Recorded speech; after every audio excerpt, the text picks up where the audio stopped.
आज नारळी पौर्णिमा। मुंबईतल्या समस्त कोळी बांधवांसाठी आज आनंदाचा दिवस।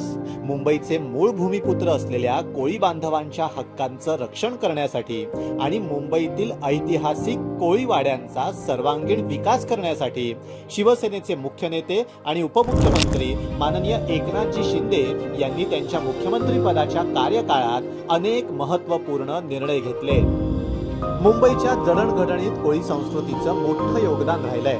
त्यामुळेच त्यांच्या पुनर्विकासाचा प्रश्न कायमचा मार्गी लावण्यासाठी एकनाथ शिंदे यांच्या सरकारनं कोळीवाडे आणि गावठाणांच्या पुनर्विकासासाठी स्वतंत्र विकास नियंत्रण आणि प्रोत्साहन नियमावली लागू करण्याचा मोठा निर्णय घेतला।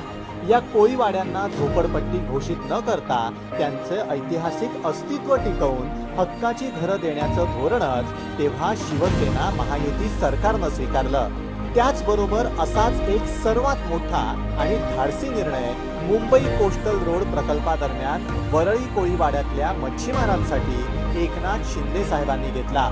कोस्टल रोडच्या पुलामुळे मच्छीमारांच्या बोटींच्या वाहतुकीला अडथळा येत होता।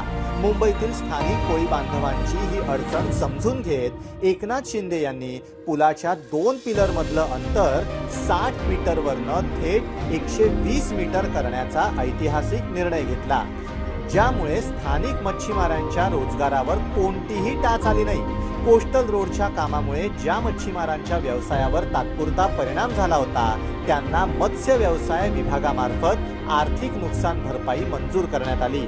याशिवाय मुंबईतील कोळीवाडे हे पर्यटनाचं मुख्य आकर्षण केंद्र बनावेत यासाठी बृहन्मुंबई महानगरपालिकेला तिथल्या पायाभूत सुविधांचा विकास आणि सुशोभीकरण करण्याचे स्पष्ट निर्देशही एकनाथ शिंदे यांनी त्या काळात दिले होते।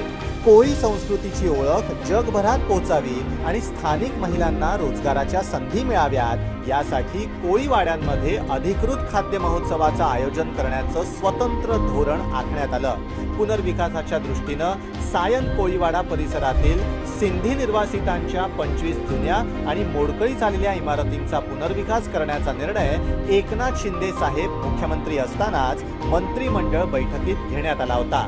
तसंच नवी मुंबई परिसरातील कोळी बांधवांनी गरजेपोटी बांधलेली घरं नियमित करण्याचा दिलासादायक निर्णयही शिवसेना महायुती सरकारनं घेतला।